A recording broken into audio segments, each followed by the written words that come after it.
স্বাগত ডিবিসি সংবাদে। আপনাদের সাথে আছি আমি শোভন শাহমিন্দিশা। এবারে জানাবো খবরের বিস্তারিত। দেশ থেকে পালিয়ে যাওয়া শেখ হাসিনা এবং তার পরিবারের ১২৪টি ব্যাংক অ্যাকাউন্টে ৬৩৫ কোটি টাকার সন্ধান মিলেছে। এরই মধ্যে সেগুলো জব্দ করেছে দুর্নীতি দমন কমিশন। একই সঙ্গে দেশে থাকা স্থাবর অস্থাবর সম্পত্তিও ক্রোক করা হয়েছে। যেসব প্লট ফ্ল্যাট জব্দের নির্দেশ দেওয়া হয়েছে ধানমন্ডির সুধা সদন, ব্রিটিশ এমপি টিউলিপ সিদ্দিকীর গুলশানের ফ্ল্যাট, শেখ রেহানা সেগুনবাগিচায় একটি ফ্ল্যাট এবং গাজীপুরের 2টি জমি এবং রাদওয়ান মুজিব সিদ্দিকের নামে নিকেতনের 2টি প্লট। এছাড়া ইউরোপ, আমেরিকা সহ 5 দেশে বিপুল সম্পদ পাওয়া গেছে। আর অর্থ পাচারের জন্য প্রাথমিকভাবে চিহ্নিত হওয়া 11টি ঘটনার মধ্যে অধিকাংশই হাসিনা এবং তার পরিবারের। সোমবার প্রধান উপদেষ্টার প্রেস উইং থেকে জানানো হয়েছিল, শেখ হাসিনা, তার পরিবার এবং তাদের স্বার্থ সংশ্লিষ্ট ব্যক্তি ও প্রতিষ্ঠানের নামে যুক্তরাষ্ট্র, যুক্তরাজ্য, সিঙ্গাপুর, হংকং এবং কেম্যান দ্বীপপুঞ্জে সম্পদের সন্ধান পাওয়া গেছে। এছাড়া মালয়েশিয়ার একটি অ্যাকাউন্টে রাশিয়ান স্নাশ ফান্ড পাচার হওয়া কয়েকশো কোটি ডলার ফেরত আনার ব্যাপারে আশাবাদী অর্থ উপদেষ্টা সালেহ উদ্দিন আহমেদ। মঙ্গলবার সকালে ক্রয় সংক্রান্ত উপদেষ্টা কমিটির বৈঠক শেষে গণমাধ্যমে তিনি এমনটা জানান। বলেন, টাকা ফেরত আনতে বিভিন্ন দেশের আইন অনুযায়ী 200টি আইনি প্রতিষ্ঠানের সাথে আলোচনা হয়েছে। এর মধ্যে 30টিরও বেশি প্রতিষ্ঠানের সাথে চুক্তি বা সমঝোতা হবে এবং সেই প্রক্রিয়া শুরু করা হয়েছে।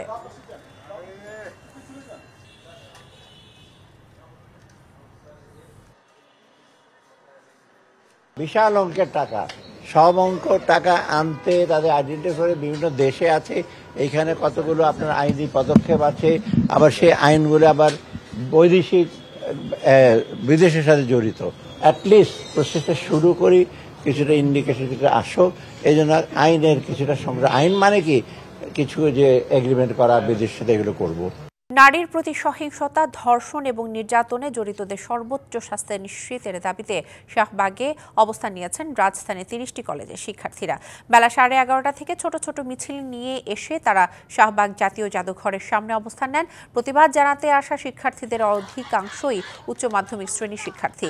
শিক্ষার্থীদের এই কর্মসূচির নাম দেওয়া হয়েছে সকাল সন্ধ্যা অবস্থান কর্মসূচি। দেশজুড়ে আশঙ্কাজনকভাবে ধর্ষণের ঘটনা চলতে থাকায় দোষীদের সর্বোচ্চ শাস্তি, মৃত্যুদণ্ড নিশ্চিত করার দাবিতে সব কলেজের উদ্যোগে এই কর্মসূচি পালন করা হচ্ছে। শিক্ষার্থীরা বলেন, তারা 6টি দাবিতে বিক্ষোভ করছেন। একের পর এক ধর্ষণের ঘটনা প্রমাণ করে এদেশের নারীরা কতটা অনিরাপদ। রাষ্ট্রকে নিরাপদ করতে তারা এই অবস্থান কর্মসূচি পালন করছেন।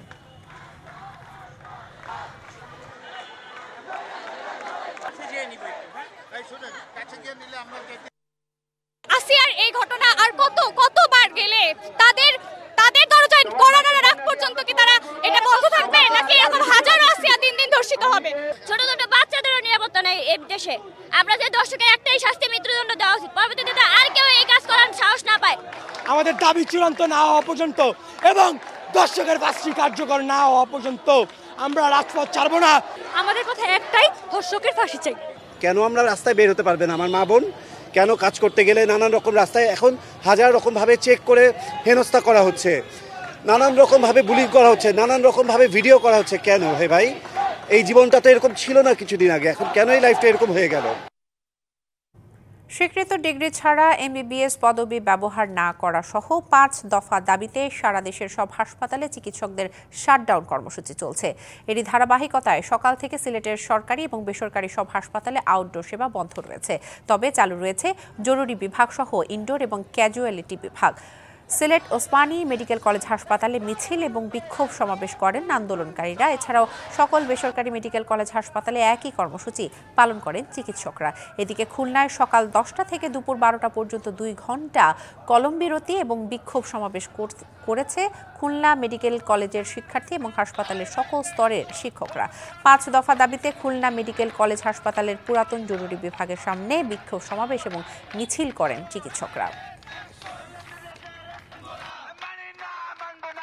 যাদেরকে মেডিকেল অ্যাসিস্ট্যান্ট হিসেবে প্রমোট করা হয়েছে, কিন্তু তারা যে ম্যাল প্র্যাকটিসটা করতেছে, কিন্তু এটার আলটিমেটলি কোনো আইডিয়া আসতেছে না। আমাদের 5 দফা যৌক্তিক দাবিটা মেনে নেওয়া হোক এবং ভুয়া ডাক্তার মুক্ত হোক আমাদের স্বাস্থ্য খাত। যদি কোনো কারণে রায় আমাদের বিপক্ষে যায় তাহলে আমরা এই কর্মসূচি আরো কঠিন করব। হাসপাতাল টোটালি বন্ধ থাকবে। টিকিট কখন পাবো তাও বলতে পারতাছি না, ডাক্তার কখন দেখাবো আর ডাক্তারের সিরিয়ালি বা কখন পাবো? আমরা আসছি গোপাল কাছ থেকে যাবো কীভাবে এত দূরে? আমার রুগী তো খুব বসতে পারতেছে না, এখন যদি ডাক্তার দেখাইতে পারতাম তাহলে তো একটু উপকার হতো। চিকিৎসকদের কর্মবিরতি এবং রোগীদের দুর্ভোগ নিয়ে আরো জানাতে রংপুর মেডিকেল কলেজ হাসপাতাল থেকে সরাসরি যুক্ত হচ্ছেন আমাদের সহকর্মী মাজেদ মাসুদ। আমরা চলে যাব তার কাছে। মাজেদ, চিকিৎসকদের 5 দফা দাবি সম্পর্কে জানাবেন, আর রোগীদের কোনো ভোগান্তি হচ্ছে কিনা আমাদের বিস্তারিত জানাবেন।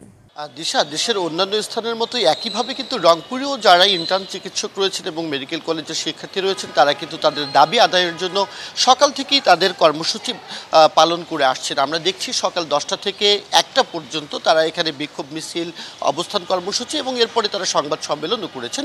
এই মুহূর্তে তারা কর্মবিরতিতে আছেন। কমপ্লিট শাটডাউন যে কর্মসূচি, সেই কর্মসূচি থেকে সরে তারা নিজ নিজ স্থানে চলে গেছেন, তবে কর্মবিরতিতে রয়েছেন। আমরা দেখেছি রংপুর মেডিকেলের সকাল থেকে বহির্বিভাগের যে চিকিৎসা সেবা সেটি চালু রয়েছে, তবে সেটি বন্ধ রয়েছে। তবে জরুরি বিভাগ সহ এনআইসিইউ এবং আইসিইউ সেই বিভাগগুলোতে তারা চিকিৎসা সেবা কিছুটা চলছে। তবে ভোগান্তি কিন্তু একটা পড়েছেই। আমরা দেখছি অনেক রোগী কিন্তু আজকে এসে চিকিৎসা সেবা না পেয়েই তারা চলে গেছেন। একদিকে যেমন চিকিৎসক অপ্রতুল রয়েছে এই মেডিকেল কলেজ হাসপাতালে, অন্যদিকে রোগীদের ভিড় থাকার কারণে এবং পাশাপাশি আন্দোলনের কারণে একটি বড় প্রভাব পড়েছে। আমরা একজন ইন্টার্ন চিকিৎসকের সাথে কথা বলবো, জানতে চাই সকাল থেকেই তো আন্দোলন করলেন, এই মুহূর্তে আসলে আপনাদের অবস্থান কি? এখন আমাদের হচ্ছে কর্মবিরতি চলমান আছে। ইনডোরে আমরা চিকিৎসা সেবাটা একটু শিথিল করছি যাতে মানুষের ভোগান্তিটা কম হয়। আর আমাদের হচ্ছে আমরা স্যারদেরকে প্রাইভেট প্র্যাকটিস বন্ধ করার জন্য আহ্বান করছি। অনেক স্যাররা আমাদের ডাকে সাড়া দিয়েছেন এবং এটা নির্ভর করবে আগামীকালকে রায়টা যদি আমাদের স্বাস্থ্য খাতের পক্ষে আসে, মানুষের যাতে প্রতারণা না হয়, এরকম যাতে কোনো রায় না আসে, এটাই আমরা আশা করব। যদি রায় এরকম আসে তখন আমরা কঠোর অবস্থানে যাব। দেখা যাচ্ছে আমরা কমপ্লিট শাটডাউন এবং হচ্ছে প্রাইভেট প্র্যাকটিসগুলো আমরা বন্ধ করে দেবো। অনেক ধন্যবাদ দিশা। আসলে আমরা শুনছিলাম আজকে কিন্তু এই মুহূর্তে আমরা দেখছি যারা চিকিৎসক রয়েছেন তাদের সকলেরই প্রাইভেট প্র্যাকটিস যেটি সেটি বন্ধ রয়েছে এবং হাসপাতালেও একটি বড় প্রভাব পড়েছে। তারা যে 5টি দাবির কথা বলছে, এই দাবিগুলোর মধ্যে প্রথম তাদের দাবি হচ্ছে এমবিবিএস এবং বিডিএস চিকিৎসক ছাড়া কেউ যেন ডাক্তার পদবি ব্যবহার করতে না পারে এবং মেডিকেল অ্যাসিস্ট্যান্ট ট্রেনিং স্কুল যেগুলো রয়েছে মানহীন, সেগুলো তাদের বন্ধ করতে হবে। একই সাথে বিসিএসের যে বয়সসীমা সেটি চিকিৎসকদের জন্য 34 বছর করতে হবে এবং শূন্য পদে থাকা যে 10,000 চিকিৎসক প্রয়োজন সেই পদে দ্রুততম সময়ের মধ্যে নিয়োগ প্রক্রিয়া সম্পন্ন করতে হবে। অর্থাৎ তাদের 5টি দাবি স্পষ্ট। আগামীকাল আদালতের রায়ের দিকে তারা তাকিয়ে আছেন। আদালতের রায় পক্ষে না গেলেই দুর্বার আন্দোলন গড়ে তুলবেন, যেটি হয়তো দেশের সাধারণ মানুষের চিকিৎসা সেবার জন্য নেতিবাচক একটি প্রভাব ডেকে আনবে। দিশা। মাজেদ, বিস্তারিত জানানোর জন্য ধন্যবাদ আপনাকে।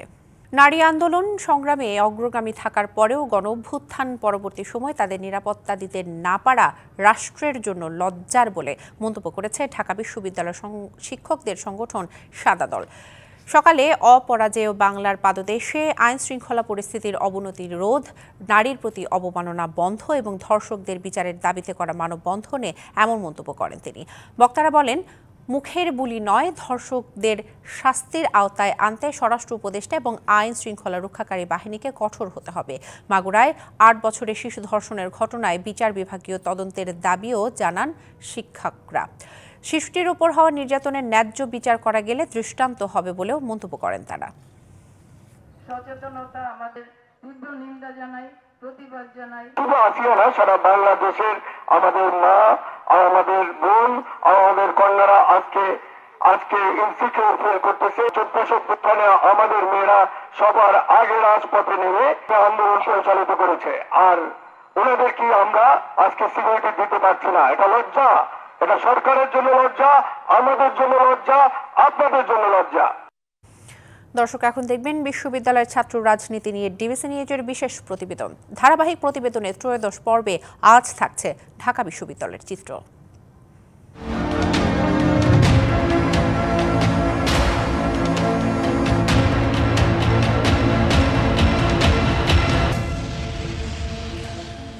দেশে রাজনৈতিক পট পরিবর্তনের পর বেশ জোরে সোরেই দাবি ওঠে ডাকসু নির্বাচনের। ফেব্রুয়ারিতে নির্বাচনের রোড ম্যাপ দেওয়ার কথা থাকলেও এখন পর্যন্ত তদন্ত কমিটিগুলো কোনো প্রতিবেদন না দেয়ায় সুনির্দিষ্ট তারিখ ঘোষণা করতে পারছে না বিশ্ববিদ্যালয় প্রশাসন। তবে দ্রুত নির্বাচন চাইলেও ছাত্রলীগকে সুবিধা দিতে তৈরি করা গঠনতন্ত্রের সংস্কার চায় ছাত্রদল এবং নবগঠিত গণতান্ত্রিক ছাত্র সংসদ। অন্যদিকে প্রশাসনের গড়িমসির সঠিক কারণ জানতে চায় ইসলামী ছাত্র শিবির সহ বাম সংগঠনগুলো। সবশেষ ডাকসু নির্বাচন অনুষ্ঠিত হয় 2019 সালে। আওয়ামী লীগ শাসনামলে ঢাকা বিশ্ববিদ্যালয় ক্যাম্পাসে ছাত্রলীগের আধিপত্য ছিল একচেটিয়া। তবে গত বছর 17 জুলাই ঢাকা বিশ্ববিদ্যালয় থেকে ছাত্রলীগের নেতাকর্মীদের হটিয়ে রাজনীতিমুক্ত ঘোষণা করে সাধারণ শিক্ষার্থীরা। এরপর আওয়ামী লীগ সরকার পতনে রাজনৈতিক পট পরিবর্তন হলেও ঢাকা বিশ্ববিদ্যালয় কেন্দ্রীয় সংসদ ডাকসু নির্বাচনের দিন তারিখ এখনও ঠিক হয়নি। নির্বাচন আয়োজনের জন্য করা 3 কমিটির রিপোর্টের অপেক্ষায় রয়েছে বিশ্ববিদ্যালয় প্রশাসন। সুনির্দিষ্ট কোনো তারিখ এখনই পাওয়া সম্ভব নয় বলে জানালেন প্রক্টর। ডাকসু নিয়ে যাবত 3টে কমিটি কাজ করছে। একটা হলো গঠনতন্ত্র সংস্কার কমিটি, একটা আচরণবিধি সংস্কার কমিটি, আর একটা হলো ওভারঅল পরামর্শক কমিটি। গঠনতন্ত্রটা চূড়ান্ত হয়ে যাওয়ার পরেই আমরা তারিখের ব্যাপারে ভাবতে পারব। এ ব্যাপারে শিক্ষার্থীদের সাথে আরও মত বিনিময় করার দরকার হলে আমরা করব। ডাকসু নির্বাচনের প্রশ্নে একমত সব ছাত্র সংগঠন, চান দ্রুত নির্বাচন। তবে নির্বাচনের আগে ক্যাম্পাসে গণতান্ত্রিক পরিবেশ ফিরিয়ে আনা প্রয়োজন বলে মত ছাত্র দলের। যারা ভিন্ন মত ধারণ করত একক ছাত্র সংগঠন ব্যতীত, তো সেই জায়গা থেকে আমরা বিশ্ববিদ্যালয় প্রশাসনকে আহ্বান জানিয়েছি যে আপনারা ডাকসুর একটি কার্যকর গঠনতন্ত্রের সংস্কার নিশ্চিত করেন, একটি কার্যকর পরিবেশ নিশ্চিত করেন, তার মধ্য দিয়ে শিক্ষার্থীদের প্রতিনিধিত্ব নিশ্চিত হয় এরকম একটি ডাকসুর আয়োজন করেন। জুলাই অভ্যুত্থান পরবর্তী সময়ে ঢাকা বিশ্ববিদ্যালয়ের ডাকসুর যে ডিমান্ড আমরা সেটাকে বিশ্ববিদ্যালয়ের মাঝে দেখতে পাচ্ছি। তবে নির্বাচন নিয়ে প্রশাসনের গড়িমসি নিয়ে অন্যান্য সংগঠনগুলো বলছে সংস্কার বা অন্য ইস্যুতে ডাকসু নির্বাচনের জন্য প্রশাসন অতিরিক্ত সময় চাইলে উচিত তার সঠিক কারণ জানানো। দাবিগুলো পূরণ করা এবং সংস্কার এবং একই সাথে ডাকসুর যে নির্বাচন প্রক্রিয়া সবগুলো একই সাথে চলতে পারে। জুলাই বা জুলাইয়ের পরবর্তী সময়ে আমরা মনে করি যে ডাকসু নির্বাচন যত পেছাবে ক্যাম্পাসের যেই স্থিতিশীল অবস্থা সেটা আরও নাজুক হতে থাকবে, অস্থিতিশীলতার দিকে যাবে। ফলে আমরা মনে করি দ্রুত সময়ের ভেতরে ডাকসু নির্বাচন হওয়া উচিত। কাউন্সিল গঠন করে সবাইকে একটা উন্মুক্ত পরিবেশ তৈরি করে দিতে হবে, লেভেল প্লেইং ফিল্ড তৈরি করতে হবে। পাশাপাশি ছাত্র সংসদ নির্বাচনের কার্যক্রমকে সত্যিকার অর্থে আগাতে হবে। ছাত্র সংসদ নির্বাচন মাস্ট দেশের গুণগত ছাত্র রাজনীতি বিশ্ববিদ্যালয় ক্যাম্পাসের পরিবর্তনের জন্য।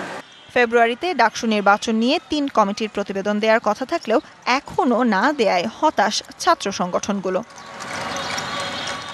Sultana Swarna, DBC news, Dhaka. প্রবাসীদের ভোটের জন্য পোস্টাল ব্যালট কার্যকর নয়, এজন্য প্রক্সি ও অনলাইনে ভোটের সুপারিশ করা হয়েছে। আয়োজন করা হবে একটি ওয়ার্কশপের। পরবর্তীতে রাজনৈতিক দলগুলোর সঙ্গেও আলোচনা করা হবে। সকালে রাজধানীর আগারগাঁওয়ে নির্বাচন ভবনে সাংবাদিকদের এসব কথা জানান নির্বাচন কমিশনার অবসরপ্রাপ্ত ব্রিগেডিয়ার জেনারেল আবুল ফজল মোহাম্মদ সানাউল্লাহ। তিনি আরও জানান 1 কোটিরও বেশি প্রবাসী ভোটার আছেন। 9টি দেশের ভোটার তালিকা নিবন্ধনের কাজ করছে কমিশন। আগামী সংসদ নির্বাচনে প্রবাসীরা একজন বিশ্বস্ত কারো মাধ্যমেই ভোট দিতে পারবেন। কতদিনের মধ্যে উন্নত হবে এই প্রক্রিয়া তা জানানো হবে আগামী 15 এপ্রিলের মধ্যে। প্রবাসে যারা গিয়েছেন তারা তো কেউ কেউ এনআইডি নিয়েই গেছেন, তার মানে উনি ভোটার তালিকায় আছেন। আর আমরা 7টা দেশে ইতোমধ্যে 9টা দেশ হয়ে যাবে। 9টা দেশে আমরা ভোটার নিবন্ধন কার্যক্রম চালু করেছি। যারা ভোটার তালিকায় নিবন্ধিত আগে হন নাই এবং এনআইডি কার্ড পান নাই তাদের জন্য এই 9টা দেশে আমরা সেবা চালু করেছি। অদূর ভবিষ্যতে আমরা এই সেবাটা 40টা দেশে সম্প্রসারণ করব। আমি একজন প্রবাসী আমার ভাইকে বা বন্ধুকে বললাম আমার হয়ে ভোটটা দিয়ে দিতে। আমি বললাম যে আমি অমুক প্রতীকে ভোটটা দিতে চাই, এবং সে ভোটটা দিতে গিয়ে সেটাতে দিল না। এই এতটুকু রিস্ক থেকেই যায়। এই জন্য ইন্ডিভিজুয়াল ভোটার যখন তার প্রক্সি নির্বাচন করবেন তাকে একজন আস্থার ব্যক্তিকেই নির্বাচন করতে হবে। সাভারের আমিনবাজারের পাওয়ার গ্রিডে পুড়ে গেছে একটি ট্রান্সফরমার। 2 ঘন্টার আগুন নিয়ন্ত্রণে আনে ফায়ার সার্ভিস। বিদ্যুৎ সঞ্চালনকারী কোম্পানি পাওয়ার গ্রিডের উপকেন্দ্রের আগুনের পেছনে নাশকতা নাকি অন্য কোনো কারণ তা এখনো জানা যায়নি। ঘটনা তদন্তে 5 সদস্যের কমিটি গঠন করেছে বিদ্যুৎ বিভাগ। এদিকে আগুনের কারণে বিদ্যুৎ সরবরাহেও তেমন ব্যাঘাত ঘটেনি বলে জানিয়েছে কর্তৃপক্ষ। মঙ্গলবার সকাল 7টা 15 মিনিটের দিকে সাভারের আমিনবাজারে অবস্থিত বিদ্যুতের পাওয়ার গ্রিডে আগুন লাগে। 5 মিনিটের মধ্যেই ঘটনাস্থলে পৌঁছে আগুন নিয়ন্ত্রণে কাজ শুরু করে কল্যাণপুর ফায়ার স্টেশন। পরে সাভার ও ট্যানারি ফায়ার স্টেশন সহ আশেপাশের অন্যান্য স্টেশন থেকে 15টি ইউনিট ঘটনাস্থলে পৌঁছে কাজ শুরু করে। 2 ঘন্টার পর আগুন নিয়ন্ত্রণে আসে। একটি ট্রান্সফরমারে আগুন লেগেছিল, আগুনে সেটি পুড়ে গেছে। প্রাথমিকভাবে আগুনের ভয়াবহতা ও বিস্তারের শঙ্কায় বড় প্রস্তুতি নিয়ে নামে ফায়ার সার্ভিস।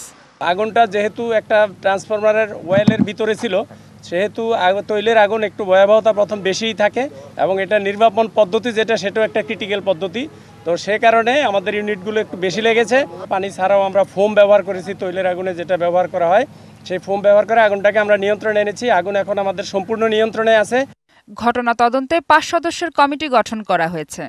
তদন্ত কমিটি গঠন করা হয়েছে, তদন্ত কমিটি রিপোর্ট দিবে, রিপোর্টে চলে আসবে কি কারণে হলো যে আগুনের সূত্রপাত এবং ক্ষয়ক্ষতির পরিমাণ কি। তবে এ বিষয়ে পাওয়ার গ্রিড কার্যালয়ের কোনো কর্মকর্তার বক্তব্য পাওয়া যায়নি।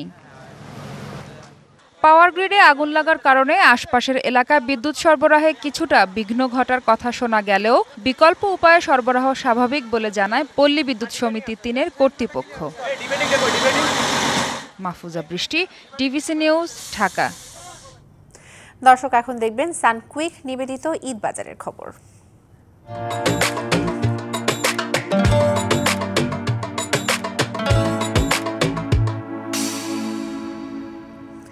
চলছে রমজানের দ্বিতীয় সপ্তাহ।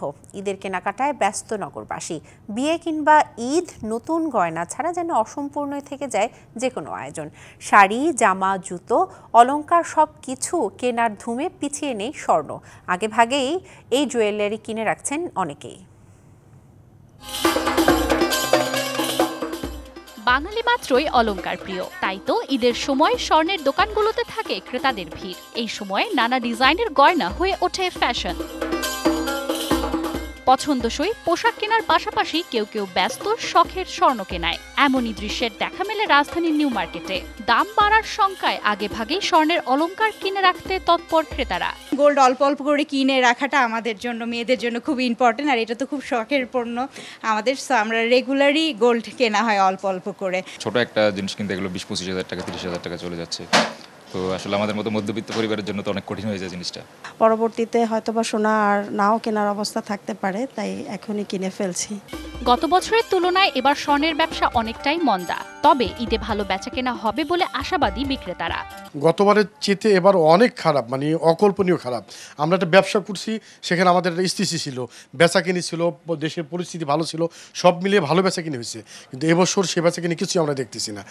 রোজা যত আস্তে আস্তে বাড়বে, আসলে বেচাকিনিটা ততই বাড়বে, আমাদের এরকমই ধারণা, কারণ প্রতি বছর তাই হয়। 15-20 রোজার দিকে গেলে তখন দেখা যায় একটু বিয়ে শাদীর অর্ডার তখন থাকতে পারে, হয়তো আশা করছি তখন কিছু অর্ডার থাকবে। Manjuma Afroz Nilima, DBC news, Dhaka.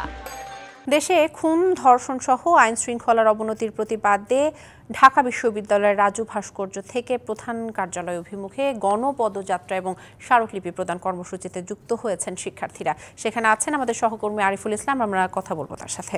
দেশে খুন, ধর্ষণ সহ আইন শৃঙ্খলার অবনতির প্রতিবাদে ঢাকা বিশ্ববিদ্যালয়ের রাজু ভাস্কর্য থেকে প্রধান কার্যালয় অভিমুখে গণপদযাত্রা এবং স্মারকলিপি প্রদান কর্মসূচিতে যুক্ত হয়েছেন শিক্ষার্থীরা। সেখানে আছেন আমাদের সহকর্মী আরিফুল ইসলাম, আমরা কথা বলবো তার সাথে।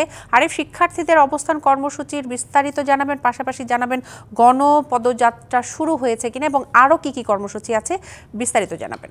আপনি যে 30 কলেজের শিক্ষার্থীদের কথা জানতে চাইছেন, সেটা কিন্তু শাহবাগ জাতীয় জাদুঘরের সামনে তারা অবস্থান কর্মসূচি পালন করছেন। একটি মাত্র বিষয়, সেটা হচ্ছে দর্শকদের দৃষ্টান্তমূলক শাস্তি কিংবা সর্বোচ্চ শাস্তি যেটা মৃত্যুদণ্ড, সেই মৃত্যুদণ্ড প্রদান করতে হবে। তা না হলে তারা রাজপথ ছাড়বে না। সেই বিষয়গুলো কিন্তু আমরা সকাল থেকেই তুলে ধরার চেষ্টা করেছি শাহবাগ জাতীয় জাদুঘরের সামনে থেকে। তারা বলছেন যে এই ধরনের কর্মকাণ্ডে এই ধর্ষকদের বিচার না হলে আরো সাহস বাড়বে তাদের, এমনকি সবাই প্রত্যেকে ভীত হয়ে আছেন, ঘর থেকে বের হচ্ছেন না। বড়দের পাশাপাশি ছোটরাও আজকে এইটা থেকে নিরাপদ নয় বলে কিন্তু তারা এই শিক্ষার্থীরা জানিয়েছেন। এমনকি তারা বলছেন যদি মৃত্যুদণ্ড যদি না দেওয়া হয়, সরকার যদি তাদের বিষয় কঠিন না হয়, সেক্ষেত্রে কিন্তু তারা বলছেন যে নিজেরাই কিন্তু আইন হাতে নিয়ে নেবেন, সেই বিষয়টা নিশ্চিত করছেন। এর পাশাপাশি আমি যদি এখন বলি যে শাহবাগের থেকে আমি একটু রাজু ভাস্কর্যের দিকে আসতে চাই। সেই রাজু ভাস্কর্যের সামনে থেকে ধর্ষণ ও নিপীড়নের বিরুদ্ধে বাংলাদেশ আয়োজিত যে গণপদযাত্রা বা স্মারকলিপি প্রদান করবে প্রধান উপদেষ্টার কার্যালয় রয়েছে, সেই কার্যালয়ের অভিমুখে তারা কিছুক্ষণের মধ্যেই কিন্তু তারা এখান থেকে বের হয়ে যাবেন বা পদযাত্রা করবেন, স্মারকলিপি প্রদান করবেন। একমাত্র এখানেই কিন্তু নেতৃবৃন্দ তারা আছেন বা শিক্ষার্থী, যারা সাধারণ শিক্ষার্থী, তারা কিন্তু এখানে বক্তব্য দিচ্ছেন, বিভিন্ন কথা বলছেন, তারা তাদের নিজেদের বক্তব্য তুলে ধরছেন এবং কি থেকে কি করবেন আজকের দিনে কার্যক্রম সেই বিষয়টা একটু আমি যদি একটু জানতে চাই তার কাছ থেকে। অনেকেই স্বাক্ষর করেছেন, সেই স্মারকলিপি প্রস্তুতির সময় আমরা আইন বিশেষজ্ঞ বা আইনের ছাত্র তাদের সাথে যেমন কনসাল্ট করেছি, তেমনই আমরা এই ধর্ষণের ঘটনাগুলি নিয়ে কাজ করেন এমন মানুষজনের সাথে যোগাযোগ করেছি, তাদের মতামত নিয়ে একটি দীর্ঘস্থায়ী সমাধান তৈরির জন্য আমরা এই স্মারকলিপি এবং আমাদের 9টি যে দফা রয়েছে তা তৈরি করেছি। রমজানে জমজমাট অভিজাত এলাকার ইফতার বাজার, সুস্বাদু মুখরোচক ইফতার আইটেমের আয়োজন করেছে গুলশানে হোটেল রেস্টুরেন্টগুলো। Mutton leg roast, chicken roast, grill chicken, ছোলা বুট সহ ইফতার কিনতে ভিড় করেন ক্রেতারা। বেচাকেনার সরগরম রাজধানীর অভিজাত এলাকার গুলশানের ইফতারের দোকানগুলো। দুপুরের পর থেকে পরিবার পরিজন নিয়ে ইফতার কিনতে হোটেল, রেস্তোরাঁ আর দোকানে ভিড় করছে ক্রেতারা। পছন্দের ইফতার কিনতে পারায় খুশি তারা। একই ইফতারি করতে তো ভালো লাগে না, তো এই জন্য বাইরে থেকে প্রতিদিন একটু নতুন নতুন আইটেম নিয়ে ট্রাই করতে ভালো লাগে। আসলে রমজানে এটা ভাজা পোড়াটা বেশি খাওয়া হয়, কারণ ইফতারের একটা আকর্ষণ থাকে ভাজা পোড়া। এখান থেকে আসলে খাবারটা নিয়ে আমি পরিবারের সাথে একসাথে বসে আমরা সবাই খাবো, তার জন্য এখান থেকেই নেওয়া, আর ওদের টেস্ট অলওয়েজ ভালো হয়। দোকানিরা বলছেন রমজানে ক্রেতাদের পছন্দ সামনে রেখে বাহারি ইফতারের আয়োজন করছে তারা। আমাদের এখানে বেশি নিয়েছে গেল আপনার কিমা চপ, আলু চপ, ডিম চপ, চিকেন সাসলিক, চিকেন ললি, আপনার এই চিকেন টেংরি কাবাব, এগুলো হালিম, এগুলো আমাদের এখানে বেশি চলতেছে। অনেক দূর থেকে কাস্টমার আসে, শুধু চাপের জন্য আসে। শুক্রবার একটু বেশি হয় কাস্টমার, যেহেতু সরকারি ছুটি বন্ধ থাকে সবাই আসে আর কি। সারাদিন রোজা রেখে পছন্দের ইফতারিতে টেবিল সাজান রোজাদাররা, আর হোটেল রেস্টুরেন্ট থেকে বেশিরভাগ ইফতার সংগ্রহ করেন অভিজাত এলাকার বাসিন্দারা। কারণ ঢাকার মধ্যে ভ্যারাইটিস টাইপের ইফতারি পাওয়া যায়, এটা একটা ঢাকার একটা ঐতিহ্য, এই কারণে আমরা মাঝে মধ্যে বাইরে ইফতার করি। Mahmudul Hasan Nazim, DBC news, Dhaka. Ukraine Russia যুদ্ধ বন্ধে আজ সৌদি আরবে বসছে ইউক্রেন এবং যুক্তরাষ্ট্রের কর্তৃপক্ষ। এতে থাকছেন না ভলোদিমির জেলেনস্কি, তবে ইউক্রেন প্রস্তাবিত আংশিক যুদ্ধবিরতির পরিকল্পনা বাস্তবায়নের আশা দেখছেন মার্কিন পররাষ্ট্রমন্ত্রী, আর সৌদি যুবরাজ জোর দিয়েছেন আন্তর্জাতিক প্রচেষ্টার উপর। রাশিয়া ইউক্রেন যুদ্ধ বন্ধে সৌদি আরবে মার্কিন ও ইউক্রেনীয় প্রতিনিধিদের বহুল প্রতীক্ষিত বৈঠক।